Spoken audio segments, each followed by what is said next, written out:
Hello guys and welcome back to another video from the Noble Squire, and today I'm going to be showing you 3 of my favourite builds using hidden mechanics in Elden Ring. So make sure you like, subscribe, because I'm probably going to be posting another build video similar to this one very soon. So going into the first build, we have my Ronin build. This build uses the power stancing mechanic with a dagger and katana. And if you don't know how the power stancing mechanic works, it's really simple. You get 2 weapons of the same class and you can power stance them. So how do I power stance a dagger and a katana? Well, the dagger we're using is a very unique one called the Washaki blade. This dagger is able to power stance with katanas. And you might ask, what's the point? Why don't you just power stance 2 katanas? It'll probably be more damage. And that is a valid reason, but with the dagger in the offhand, you're able to do, you put Ashes of War that you can't on katanas, such as the Parry Ash of War, which is probably the best one you can have. So you can have the high power stance, good moveset, high damage, and you can have the ability to parry people all in one package.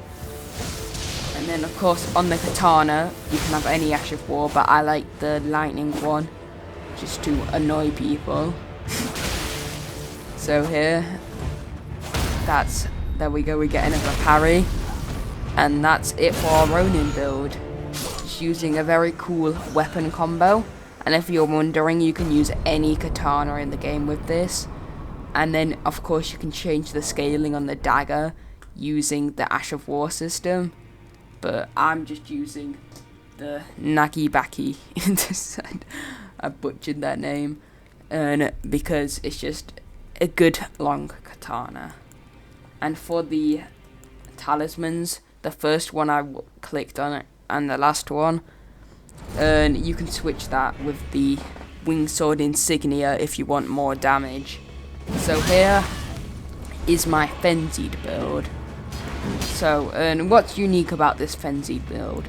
First of all, there's actually a really cool hidden mechanic with the grab attack. I got a misericord because it has the highest crit in the game, and the grab attack actually scales with the crit. So after the end of this clip, I should get a grab attack to show you the damage. And even though I die, I somehow get the grab attack, and that demolished over half his health bar. So if you manage to land these in a fight, it is insane damage, and you can usually do madness, get them on madness, and then just hit them to finish them off. So here, my final hidden mechanic for this build has 2, is the Frenzied Flamestone. It has a similar effect to the Warmth Stone, and there I was just taking off my armor to show I have inherited the Frenzied Flame. If you don't know, to get the Frenzied Flame ending, you've got to go through Hayata's questline, and you can inherit the Frenzied Flame. That stone heals people who have inherited it, and gives people who haven't Frenzy build up. So there, we actually invaded someone during a boss fight, and they died, so that was funny. So here, we can see the Frenzied Stone in action. As we stun this guy, we actually use iframes from the stone to go straight through his attack, and we try and bait him in, because if he goes into the stone, we should really get some frenzy build up. And here we just keep on hitting him. He tries to roll away, but we just keep on hitting him, so he gets a ton of frenzy build up, and then we tag him with the spear. The frenzy build up is just so OP. And then we have like spear because it's just, you can't really get frenzy with just the spells or just the stone and the spells, so we just have the spear to make sure that we get more madness on them. So here we just spam the shotgun to finish them off. We eventually hit them. It takes quite a while though. And another item you can use is the clarifying bulbous. I'm not sure what it's called, but I show it in the buff clip. which gets rid of Frenzy. So when you give yourself Frenzy, you can just get rid of it. And here, you see a host talking to an NPC, and we just absolutely decimate him.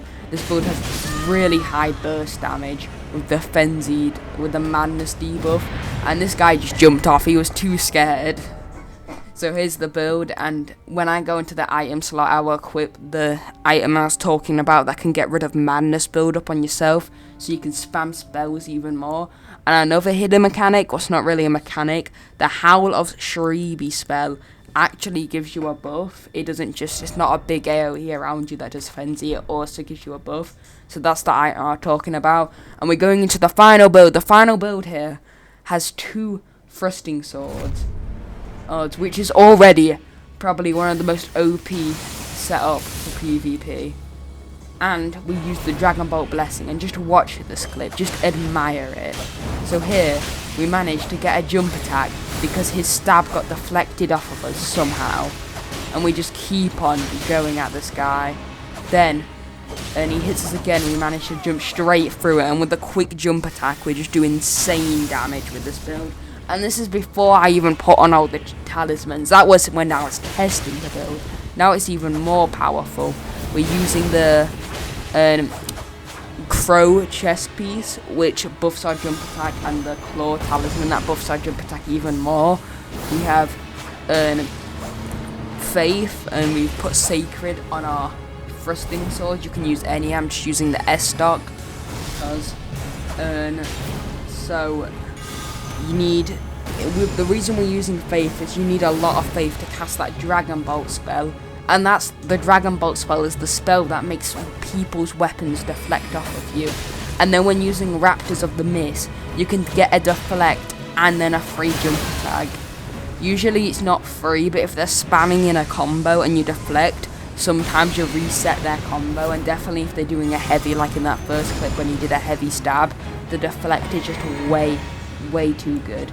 And then you can choose any other Faith spells, preferably holy damage ones, because we are focusing on holy damage with a holy scorpion charm. And then our offhand weapon, you can use any buff, any Ash of War. We're using Sacred Blade to make the most of our extra holy damage. So at the start of duels, you kind of want to run away and buff so they don't just instantly shoot you. And here you can also just go straight through magic, so if they're doing magic at point blank range, you can just jump through it and get some quick hits on them. I mean, what's the point of dodging when you have this Ash of War? And whenever we get that red thing, that's whenever we hit them and get the successive attack bonus. So if you put all these bonuses together with the jump attacks, you just do insane damage. And then with the Raptors of the Mist, you can do an instant dodge. So here's the stats. And I like this emote because you can actually see the bones in the cloak, and it's just really cool. But I kind of blurred it out, so we just got S stocks, that seal, and the armor. Here's the charms. And there's no items you use for this build. You can use fire bombs if you want, or anything else. And that's it for the video. Bye.